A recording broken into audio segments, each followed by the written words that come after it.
Hello everyone, good evening.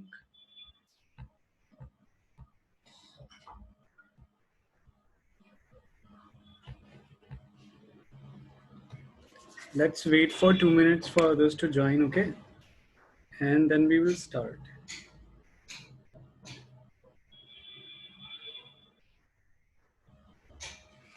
आप लोग मुझे सुन पा रहे हैं? Yes, sir. जी, ओके। आज हमारा फर्स्ट लेक्चर होगा प्रीपोजिशंस पर, right? Let's wait for just 2 minutes and then we will start.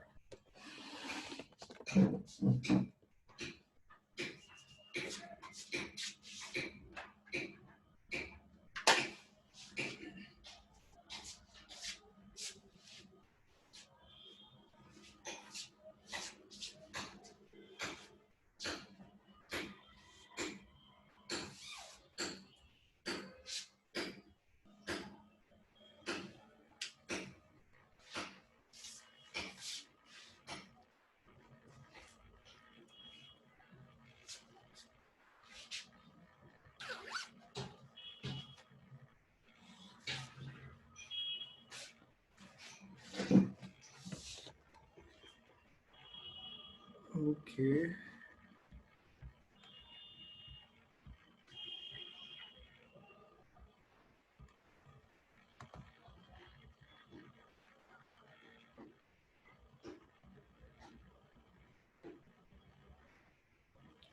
इससे पिछले लेक्चर में जो हमने शीट की थी उसमें अगर किसी को कोई समस्या रही, कुछ नहीं समझ में आया, कुछ ऐसा था, मैंने आपको पीडीएफ में ही उन्हीं क्वेश्चंस के आंसर्स प्रोवाइड कर दिए थे, पर मेरे पास कोई क्वेरी नहीं आई आप लोगों में से किसी की भी। आई होप सब ऑलरेडी हो गया होगा, right?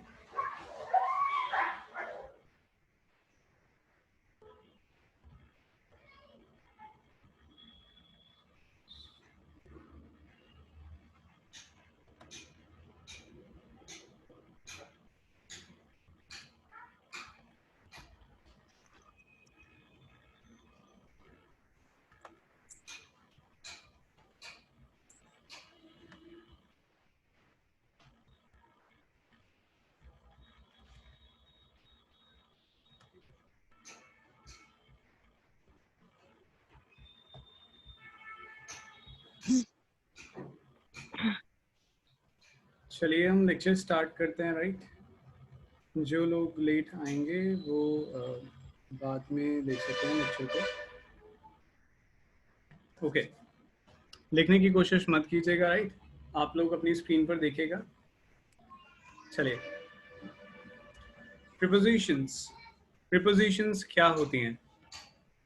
Okay, prepositions parts of speech में प्रीपोजिशंस कौन से शब्द होते हैं?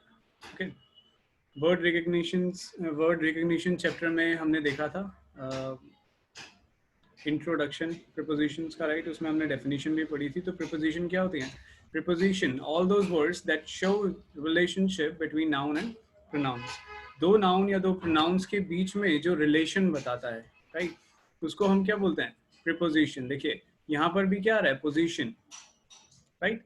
तो पोजीशन से ही आप याद रख सकते हैं। प्रीपोजिशन कौन से दो शब्द होते हैं जो नाउन्स या प्रोनाउंस के बीच की पोजीशन के बारे में बताते हैं। कैसे? देखिए एग्जांपल के थ्रू समझते हैं। First example, there are some books on the table. Okay, यहाँ पर कुछ किताबें बता रखी हैं जो टेबल पर पड़ी हैं। तो बुक्स और टेबल के बीच की जो रिलेशन है वो कौन सा शब्द बता रहा है? On, right? बुक्स और टेबल के बीच की रिलेशन ऑन बता रहा है। तो books on the table, table पर हैं, तो यही शब्द जो है वो क्या है? प्रीपोजिशन। क्या? ऐसे ही एग्जांपल है, ही गोज विद मी। यहाँ पर बुक और टेबल दोनों के दोनों क्या थे? Noun, right?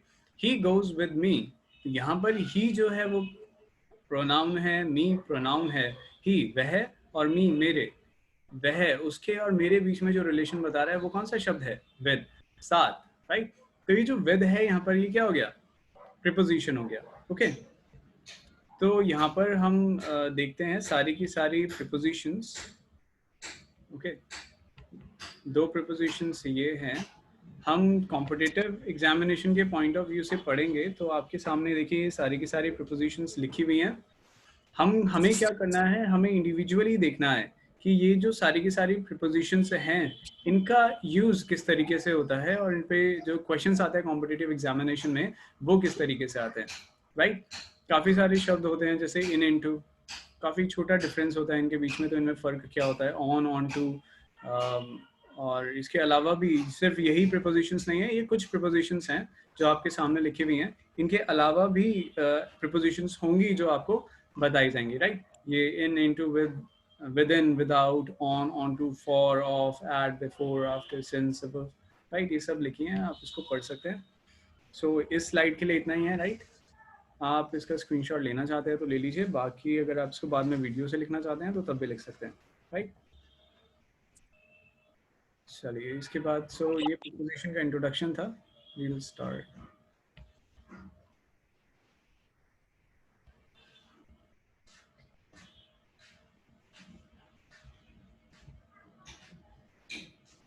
ओके, किसी को भी कोई भी प्रॉब्लम हो, कोई समस्या हो तो तुरंत आप पूछ सकते हैं, राइट। चैट में मैसेज कर दीजिए या हैंड रेज कर दीजिए या फिर सीधा आप बोल भी सकते हैं, I will be able to hear you, right. चलिए, तो यही जो सारी की सारी प्रिपोजिशंस अभी आपने सामने देखी, इन्हीं को ही हम अब एक एक करके पढ़ना स्टार्ट करते हैं, राइट। तो बड़े ध्यान से सुनिएगा और समझने की कोशिश कीजिएगा, कुछ नहीं समझ में आया तो बताइएगा। नंबर 1, अभी हम फर्क देखेंगे बाय और विद के यूज में। ओके, बाय और विद के यूज में क्या डिफरेंस होता है। बाय का प्रयोग हम करते हैं या तो समय के लिए या फिर मेजरमेंट के लिए। ओके, समय के लिए करते हैं, मेजरमेंट के लिए करते हैं, राइट। और विद का प्रयोग मैं करता हूँ टूल्स और इंस्ट्रूमेंट्स के लिए।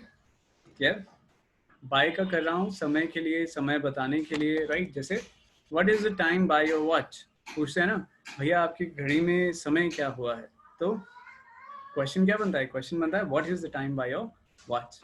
या इसी तरीके से मैंने आपको कहा विद का इस्तेमाल टूल्स या इंस्ट्रूमेंट्स के लिए किया जाता है, इनके साथ किया जाता है। इंस्ट्रूमेंट्स जब कोई भी यूज करते हैं, जैसे कि नाइफ का प्रयोग हम लोग करते हैं, तो cut bread diagonally with a knife, knife का प्रयोग करके कोई काम हो रहा है, तो यहाँ पे टूल या जो इंस्ट्रूमेंट है वो नाइफ हुआ।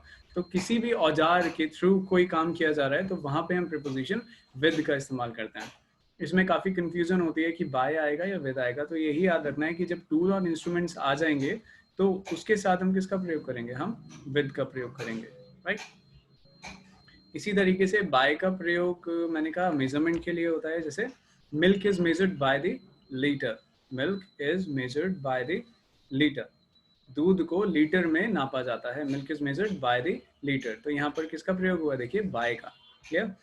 बाय का यूज इनके अलावा जब हम लोग किसी कन्वीनियंस का यूज करते हैं, फॉर एग्जांपल ट्रैवलिंग के लिए बस का, ट्रेन का, right. I am going by air, मैं हवा से जा रहा हूँ, हवाई जहाज में जा रहा हूँ, by aeroplane, right. I am taking helicopter, I am going by an helicopter, right. तो जब भी हम किसी ट्रैवलिंग के लिए किसी कन्वीनियंस का यूज़ करते हैं तो उसके लिए भी हम किसका प्रयोग करते हैं, बाय के लिए। मैं इसमें यहाँ पे नोट्स में मेंशन करना भूल गया, right, but I am telling you, तो आप इसको अपने नोट्स में इंक्लूड कर लीजिएगा। जैसे कि I came by the bus, right. इसी तरीके से पर जब पैदल चलना होता है तो हम लोग बोलते हैं ऑन फुट, राइट। क्या बोलते हैं, ऑन फुट। ये फ्रेजल वर्ड्स होते हैं, राइट, ऑन फुट। ठीक, पर यहाँ पर हमने देखा बाय और विद, जो जनरली पूछा जाता है वो यही होता है। बाय का इस्तेमाल, जो कंफ्यूजन होती है जनरली, वो विद और बाय में होती है, कि जब हम टूल्स और इंस्ट्रूमेंट का प्रयोग करें तो हम बाय का इस्तेमाल करेंगे या फिर विद का, राइट। इनको रिप्लेस नहीं कर सकते, इंटरचेंज नहीं कर सकते। यहाँ पे बाय की जगह विद का इस्तेमाल नहीं होगा और यहाँ पे विद की जगह बाय का इस्तेमाल नहीं होगा। क्लियर। चलिए नेक्स्ट देखते हैं, difference between since and for. ये हम लोग जनरली पढ़ते हैं टेंसेस के अंदर, राइट, पर टेंसेस अभी नहीं हुआ है, इसके बाद होगा। तो सिंस और फॉर का यूज, डिफरेंस क्या होता है, देखिए आपके सामने लिखा है, what is the difference in the use of since and for. Since का प्रयोग होता है पॉइंट ऑफ टाइम के लिए, राइट। सिंस का प्रयोग होता है पॉइंट ऑफ टाइम के लिए, और फॉर का जो प्रयोग होता है वो होता है पीरियड ऑफ टाइम के लिए। बस जिसको ये बात समझ में आ गई कि ये पॉइंट ऑफ टाइम क्या है और ये पीरियड ऑफ टाइम क्या है, राइट, वो इसमें कभी भी कंफ्यूज नहीं होगा। क्या है इसमें फ़र्क, ये पॉइंट ऑफ टाइम और पीरियड ऑफ टाइम में? देखिए, पहले हम ये देखते हैं पीरियड ऑफ टाइम। पीरियड का अर्थ क्या होता है? पीरियड से आप क्या समझते हैं? पीरियड होता है एक length of time, right. Period है एक लेंथ ऑफ टाइम। जैसे आज से लेके 3-4 दिन, जैसे मैंने बोला सेकंड्स। सेकंड्स कितने सेकंड्स, इतने सेकंड से लेके इतने 10 सेकंड्स, तो पूरा का पूरा 10 सेकंड का एक पीरियड हो गया, ठीक है। मैंने बोला मिनट्स, तो कुछ मिनट्स मैंने बोले तो उन मिनट्स को मिलाकर के एक पीरियड हो गया, ठीक है। तो इसको याद रखना बहुत आसान होता है। Period of time, period of time में क्या आता है? छोटे से सबसे छोटी टाइम की यूनिट जो कौन सी है? Seconds, right. इससे आगे बढ़ते जाइए, आप देख सकते हैं सेकंड से बड़ा मिनट, फिर मिनट से बड़ा आर, आर से बड़ा डे, डे से बड़ा वीक, वीक से बड़ा मंथ, मंथ से बड़ा ईयर, सेंचुरीज, डिकेड्स, राइट। समझ पा रहे हैं आप? तो इनको याद रखना काफ़ी आसान है। बस आपको याद क्या रखना है कि फॉर का इस्तेमाल जो होगा वो पीरियड ऑफ टाइम के लिए होगा, राइट। पीरियड ऑफ टाइम मतलब समय का एक एक लंबा समय, राइट। पॉइंट ऑफ टाइम इसके विपरीत होता है, मतलब एक पॉइंट, वो कोई पीरियड नहीं है, वो सिर्फ एक पॉइंट ऑफ टाइम है। मतलब आपको डेफिनेटली बता रखा है कि इसी समय वो चीज़ हुई है, राइट। जैसे कि एग्जांपल है कि अगर मैं बात करूं किसी ईयर की, जैसे यहाँ पर था ईयर्स, 2 ईयर्स हो सकता है, 3 ईयर्स हो सकता है, तो वो पीरियड ऑफ टाइम हो गया। 2 ईयर्स, 3 ईयर्स, 4 ईयर्स या सिर्फ ईयर्स। ईयर्स मतलब वो सालों से चला आ रहा है, ठीक है। पर अगर मैं ईयर में स्पेसिफिकली बता दूं कि बात है 1994 की, या तब से चला आ रहा है 1994, पॉइंट ऑफ टाइम हो गया 1994। इसी तरीके से मैं डे की बात करता हूं, अगर 2 डेज, 3 डेज, 10 डेज, 15 डेज की बात हो रही है तो वो एक पीरियड ऑफ टाइम हो गया। जबकि उस दिन का अगर मैं बता दूं कौन सा समय है, जैसे मॉर्निंग, इवनिंग, आफ्टरनून, तो वो क्या हो गया? वो पॉइंट ऑफ टाइम हो गया कि उस दिन में मैं मॉर्निंग की बात कर रहा हूँ, उस समय से, ठीक है। इसी तरीके से लास्ट नाइट, यस्टरडे, और इसी तरीके के सारे शब्द जो होंगे वो किस में आएंगे? पॉइंट ऑफ टाइम में। देखिए, सिंस और फॉर दोनों के दोनों समय के लिए यूज होंगे, पर सिंस का इस्तेमाल होगा पॉइंट के लिए, राइट। इसको याद कैसे रख सकते हैं? देखिए, सिंस में आई के ऊपर डॉट आता है ना, तो पॉइंट, राइट। पर ऐसा इसमें फॉर में नहीं होता, या तो सिंस का इस्तेमाल होगा किसके लिए? पॉइंट ऑफ टाइम के लिए, जबकि फॉर का इस्तेमाल होगा पीरियड ऑफ टाइम के लिए, राइट। समझ में आ गया पीरियड और पॉइंट के बीच का डिफरेंस? जनरली लोग इसी में ही, बच्चे जो होते हैं कंफ्यूज हो जाते हैं कि पीरियड ऑफ टाइम का अर्थ क्या होता है और पॉइंट ऑफ टाइम का अर्थ क्या होता है। क्लियर? चलें आगे, इसके एग्जांपल्स देखेंगे हम कि इसका यूज कहाँ पर होता है। देखिए, Sonu has been learning English for year since years now. बताइए, अगर आप समझ गए हैं इनमें डिफरेंस पॉइंट ऑफ टाइम और पीरियड ऑफ टाइम में, तो मुझे बताएं कि यहाँ पर सिंस आएगा या फॉर आएगा? What will be your choice? Sonu has been learning English for years now या since years now? जी मनीषा जी बताएं।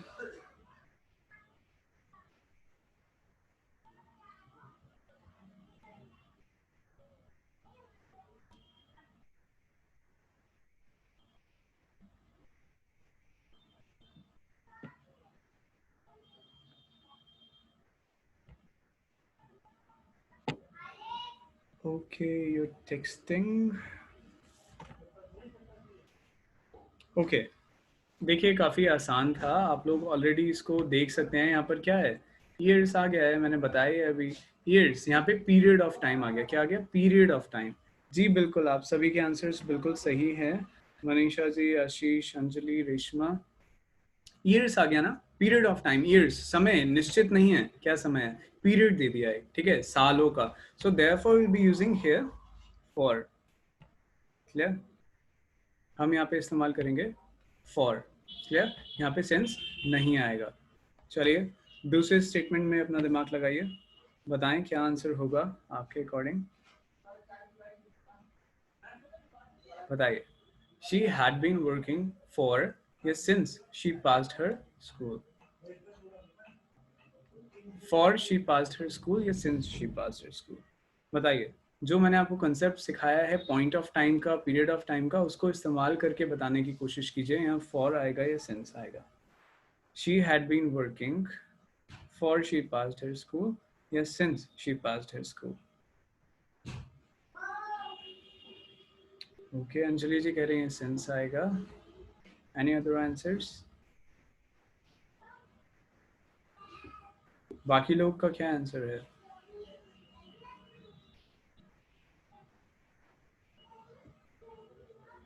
Since, Ashish, Manisha, okay. Okay, all of you are saying since and it's right. ठीक है, मतलब आप समझ चुके हैं, बिल्कुल सही। She had been working since she passed her school। देखिए ये पॉइंट ऑफ टाइम है, ये कैसे पॉइंट ऑफ टाइम है? उस साल में, उस पॉइंट ऑफ टाइम की बात हो रही है जिस समय या जिस साल में उसने स्कूल पास कर लिया था, ठीक है? उसके बाद से वह काम कर रही है, क्लियर? इसीलिए शी पास हर स्कूल क्या है? Point of time. ठीक है, तो आप लोग इसको समझ गए, इनका डिफरेंस समझ गए हैं, दैट्स रियली ग्रेट। यहाँ पर नोटिस करने वाली बात यही है, ये हम टेंसेज में देखेंगे, जो मैंने अंडरलाइन किया हुआ है। ये टेंस होता है कौन सा? Perfect continuous tense. कौन सा? परफेक्ट कॉन्टिन्यूस टेंस, जिसके अंदर हम किसका इस्तेमाल करते हैं? सिंस और फॉर का। सिंस और फॉर का इस्तेमाल करते हैं परफेक्ट कॉन्टिन्यूस। ऊपर वाला स्टेटमेंट जो है वो प्रेजेंट परफेक्ट कॉन्टिन्यूस है, नीचे वाला जो स्टेटमेंट है वो पास्ट परफेक्ट कॉन्टिन्यूस है। क्लियर? ये आप लोग इसका स्ट्रक्चर कैसे बनाते हैं, राइट, सब कुछ सब हम लोग देखेंगे कॉम्पिटिटिव पॉइंट ऑफ व्यू से, ज़्यादा डिटेल में नहीं, but competitive point of view से हम टेंसेज में इसको पढ़ेंगे। ठीक है? फॉर का यूज जो होता है वो सेलिंग और परचेजिंग में भी होता है। कुछ चीज को बेचना, सेलिंग, परचेज, खरीदना, राइट?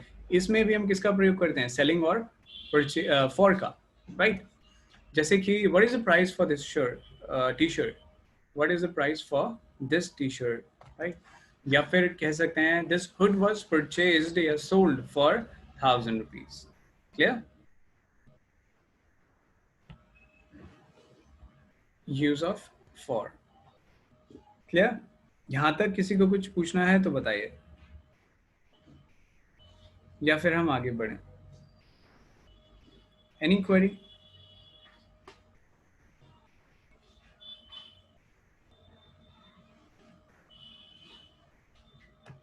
चलिए,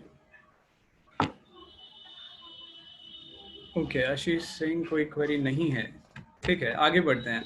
नंबर 3, देखिए नंबर 3 में ये सारे के सारे शब्द हैं आपके पास, in, into, on, on to, upon, right? What is the difference? इन सब में क्या फर्क होता है? ये लगभग एक जैसे ही शब्द हैं। इन से बन गया इनटू, ऑन से बन गया ऑन टू, ऑन से ही बन गया अपॉन, राइट? तो वी आर जनरली कंफ्यूज कि इनके बीच में फर्क क्या होता है, राइट? तो इनको ही हम समझने की कोशिश करेंगे यहाँ पर with the help of examples. ध्यान से सुनिएगा। देखिए, पहले हम देखते हैं इन और ऑन का डिफरेंस। ये आप लोग जानते हैं, जनरली इन अंदर के लिए यूज होता है, ऑन किसी चीज के ऊपर के लिए होता है, राइट? अब पहला स्टेटमेंट आपके सामने, there are 100 students in the class. Class में कितने स्टूडेंट्स हैं? विद्यार्थी हैं, 100 विद्यार्थी हैं क्लास में, राइट? तो में, in, many students watch class on YouTube. बहुत सारे स्टूडेंट्स जो होते हैं वो क्लास कहाँ पर देखते हैं? ऑन यूट्यूब, यूट्यूब पर, राइट? अब देखिए, यहाँ पर जो इन और ऑन का प्रयोग है ये तब होता है जब चीजें क्या होती है? स्टिल होती हैं। क्या होती हैं? स्टिल होती हैं। ओके, स्टिल मतलब स्टेशनरी होती हैं, एक जगह पर होती हैं, स्थिर होती हैं। क्लियर? इन और ऑन का प्रयोग करते हैं जबकि जब कोई चीज, कोई ऑब्जेक्ट जो है वो मूविंग है, मोशन में है, तो मोशन के लिए इन दोनों के साथ, जैसे इन है वो इनटू हो जाता है और ऑन जो है वो क्या हो जाता है? ऑन टू हो जाता है। क्लियर?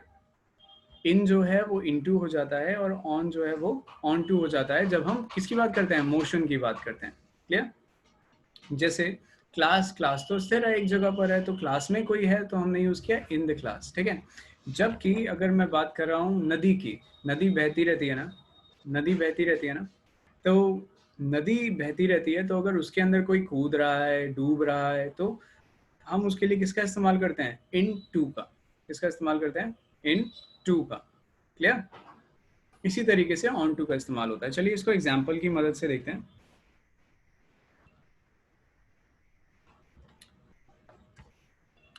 देखिए, I saw a child jumping into the river. I saw a child jumping into the river. Clear? Motion है इसमें इन्वॉल्व। बच्चा आया और चलती हुई नदी में कूद गया, तो इनटू द रिवर। ठीक है, इसी तरीके से some words were engraved onto the wall. On the wall नहीं, onto the wall. Engraving, engraving का क्या अर्थ होता है? चिनवाना नहीं, क्या बोलते हैं हिंदी में, आई डोंट रिमेम्बर। आप समझ सकते हैं राइट? वॉल के ऊपर आपने देखा होगा कोई चीज लिखी हुई होती है, जैसे पत्थर के ऊपर कुछ कोई चीज मार्क करते हैं, उसको गढ़वाया जाता है, राइट? तो एनग्रेविंग उसी को बोलते हैं, गढ़वाने को। ठीक है, some words were engraved on to the wall. ठीक है, एनग्रेविंग वॉल के ऊपर जो प्रोसेस होती है वो कैसी प्रोसेस होती है? एनग्रेविंग, उसमें मूवमेंट होता है, मोशन होता है, राइट? दैट्स वाई हमने ऑन की जगह पर यहाँ किसको इस्तेमाल किया? ऑन टू को। ठीक है, इसी तरीके से ये अपॉन होता है। अपॉन, अपॉन में भी मोशन इन्वॉल्व होता है। अपॉन में भी मोशन इन्वॉल्व होता है। जब दो ऑब्जेक्ट्स हैं उनके बीच में क्या है? मोशन है, राइट? बट फाइनली जो ये दो ऑब्जेक्ट्स हैं ये आपस में क्या आ रहे हैं? कांटेक्ट में आ रहे हैं, तब हम किसका प्रयोग करते हैं? अपॉन का। इसका काफी आसान सा एग्जांपल है किसका? जानवरों के बीच में जब शिकार करने जाता है जानवर, जैसे lion, lion jumped upon a deer, right?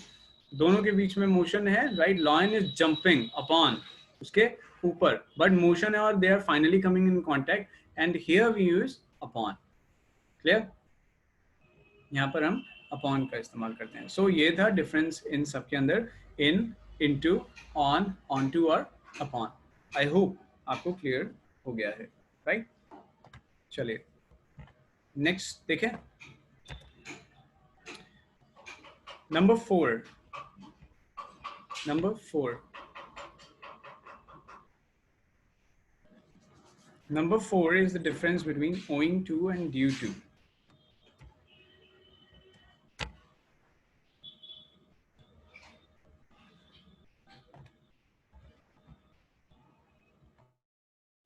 आप लोग पढ़िए please, I need a minute.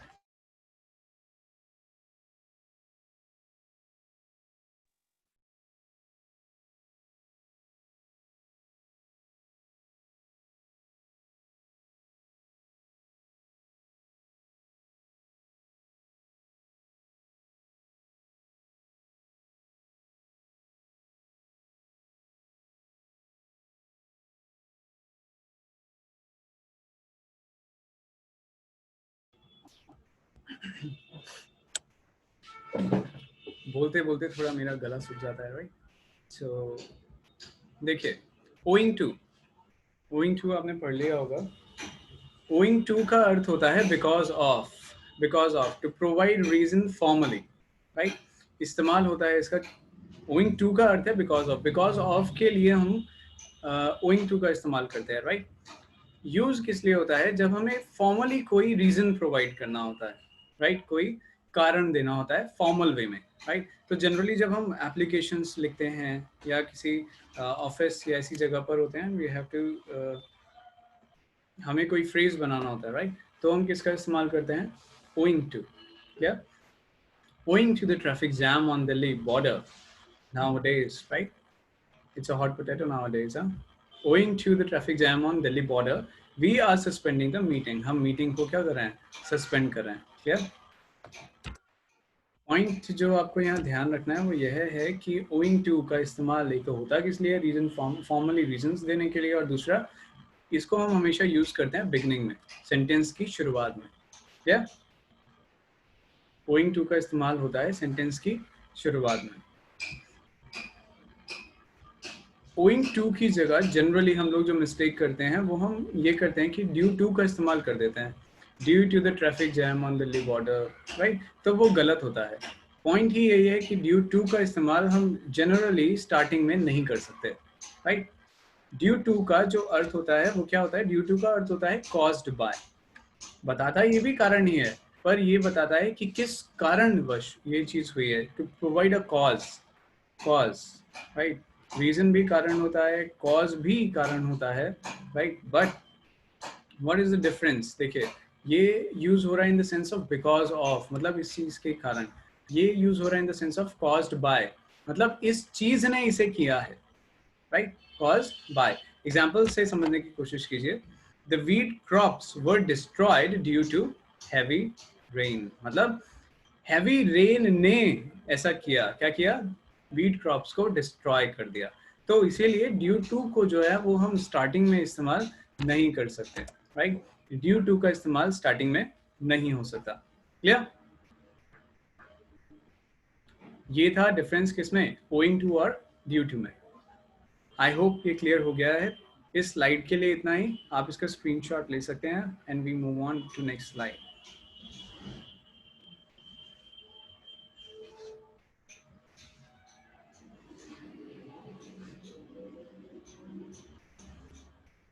आप में से जितने बच्चों ने एग्ज़ाम दिया, राइट, और उनके मार्क्स जो हैं वो 30 तक स्कोर नहीं कर पा रहे हैं, एटलीस्ट 30 तो आप सभी को ही 40 में से स्कोर करना चाहिए। अगर नहीं कर पा रहे हैं तो मेरे दिमाग में सिर्फ यही आता है कि जो लेक्चर्स हैं, क्योंकि जब क्लास में ऑफलाइन लेक्चर्स होते हैं तब तो ये होता है कि एक बार पढ़ा दिया and no one is there, right? अब तो लेक्चर्स रिकॉर्ड भी हैं, आप उसको जितनी बार चाहें उतनी बार देख सकते हैं प्रेरणा कोचिंग के यूट्यूब चैनल पर, राइट? और हम लोग भी व्हाट्सएप पर हैं, आप लोगों के पास, आपके पास हमारे कॉन्टैक्ट नंबर्स हैं, हमसे कॉन्टैक्ट कर सकते हो कभी भी कोई क्वेरी हो, राइट? एग्जाम से रिलेटेड अगर आप लोग सीरियसली पढ़ रहे हो, राइट? तो आई नो ये जितने भी बच्चे क्लास में अवेलेबल हैं, आप सभी के जो मार्क्स हैं वो मैं चाहता हूँ 30 से ऊपर ही हों। अगर आप लोग पढ़ रहे हैं तो प्लीज़ सीरियस एफर्ट्स दिखाइए ना। तो एग्ज़ाम को ऐसा मत लीजिए जैसे जनरली आप लोग पेपर भर देते हैं और एग्ज़ाम में अपीयर हो जाते हैं। आप नहीं करते ना, पढ़ते नहीं है। इंग्लिश खासकर आपको लगता है कि वो काफ़ी इजी सब्जेक्ट है, राइट? इजी है, इजी है, बट इसको और आसान कैसे बनाएंगे आप? प्रैक्टिस करके। जितना भी ये ज्ञान आपको मिल रहा है, इसकी प्रैक्टिस कीजिए घर पर। आपके पास शीट्स हैं, अगर वो शीट्स आप बार बार कर चुके हैं, आपको और मटेरियल चाहिए तो उसके लिए भी व्हाट्सएप कीजिए, right? I will provide you sheets. Practice material बहुत है, पर आप करने वाले तो बनिए, राइट? तो प्लीज़ अब जो नेक्स्ट टेस्ट होगा नेक्स्ट वीक, राइट, उसमें आई होप आप सभी लोग 30 से ऊपर तो स्कोर करेंगे। बहुत इजी है। इनफैक्ट क्वेश्चंस में जो कंसेप्ट्स हैं वो आप लोग ऑलरेडी पढ़ चुके हैं, तो उसमें कोई प्रॉब्लम ही नहीं है। इनफैक्ट आप लोग तो 40 स्कोर कर सकते हैं, 30 की तो क्या ही बात है, राइट? तो कोशिश कीजिएगा, राइट? Put your efforts. दिखना चाहिए, जब आप एफर्ट्स कर रहे हैं तो वो दिखना चाहिए, राइट? चलिए नेक्स्ट देखते हैं। The difference between despite and in spite of, right? Despite and in spite of, generally जब ऑफलाइन पढ़ाते हैं तो ये इंस्पाइट को एक साथ लिख देते हैं, बट एग्जाम में भी काफ़ी क्वेश्चंस में मैंने देखा है एसएससी में ये साथ ही में आता है इंस्पाइट ऑफ। गलत होता है ये एक्सप्रेशन, इस तरीके से ही लिखा जाता है, इन spite of, in spite of, ठीक है? ये होता है डिस्पाइट। तो ऑनलाइन लेक्चर्स बनाने में थोड़ा फ़र्क हो जाता है स्पेलिंग्स का और ये फ्रेजेस का, ये सही फ्रेज क्या होता है वो पता चल जाते हैं, राइट? मेरे नोटिस में ये आज आया है तो इसीलिए मैं आपके नोटिस में भी डाल रहा हूँ। ओके, फ़र्क क्या होता है इसमें डिस्पाइट और इंस्पाइट ऑफ? देखिए कोई फ़र्क नहीं होता। डिस्पाइट का जो अर्थ ही होता है वो होता है इंस्पाइट ऑफ, राइट? डिस्पाइट का जो अर्थ होता है वो होता है इंस्पाइट ऑफ। तो एक सेंटेंस में आप डिस्पाइट का इस्तेमाल कर सकते हैं, सही होगा, या फिर आप इंस्पाइट ऑफ का इस्तेमाल कर सकते हैं, वो भी सही होगा। देखिए कैसे, in spite of my warning, मतलब मेरी वार्निंग के बावजूद भी, in spite of my warning he was not taken to the doctor, उसको डॉक्टर के पास नहीं ले जाया गया, ठीक है? तो आप इन स्पाइट ऑफ माई वार्निंग का प्रयोग कर सकते हैं, या फिर आप डिस्पाइट माई वार्निंग का प्रयोग कर सकते हैं। Despite my warning he was not taken to the doctor, या in spite of my warning का प्रयोग कर लीजिए, या फिर डिस्पाइट माई वार्निंग का प्रयोग कर लीजिए। एरर किस तरीके से आता है? एरर सिंपल आएगा, वो डिस्पाइट के साथ आपको ऑफ लगा के दे देगा, डिस्पाइट ऑफ माई वार्निंग। बस आपको कंफ्यूज नहीं होना है, आपको ये याद रखना है कि इन स्पाइट ऑफ होता है और डिस्पाइट होता है, राइट? ये इनमें दोनों में फर्क है, काफी आसान है और यही पूछा जाता है, राइट? चलिए नेक्स्ट देखते हैं। नंबर 6, ये भी काफी आसान है, right? The difference between among and between. What is the difference between among and between?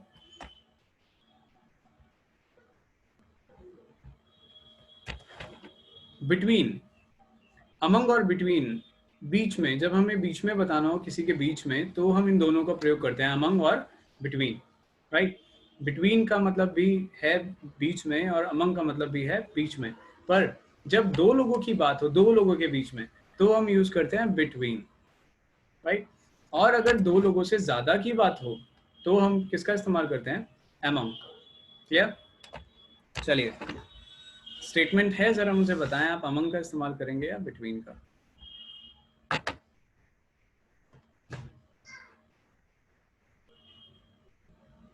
What's this?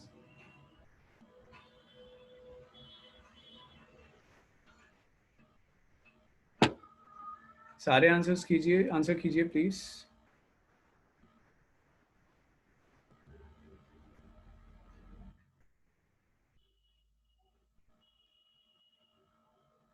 Okay, कुछ भी मत लिखिएगा, मैं पूछने वाला हूँ आपने क्या किया और क्यों किया.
Okay, that's right. It's right, आप लोगों में से ज्यादातर ने अमंग ही किया है, राइट?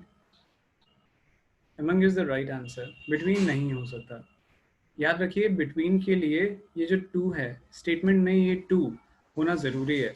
स्टेटमेंट में या तो वो आपको टू दे देगा लिखा हुआ, या फिर बोथ दे देगा लिखा हुआ, BOTH, बोथ, दोनों, राइट?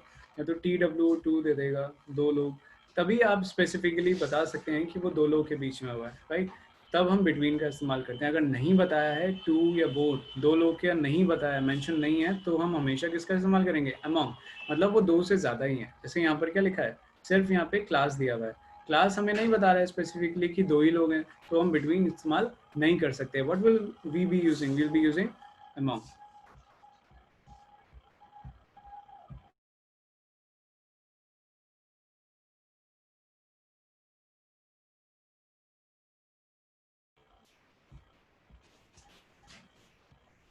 ओके, अभी तक हम लोग 6 पॉइंट्स पढ़ चुके हैं, राइट, प्रिपोजिशन पर. इसके अलावा, सॉरी, इसके अलावा बोल रहा हूँ, यहाँ तक अभी इतने में 6 पॉइंट्स के अंदर अगर कोई भी कंफ्यूजन है तो प्लीज बताइए.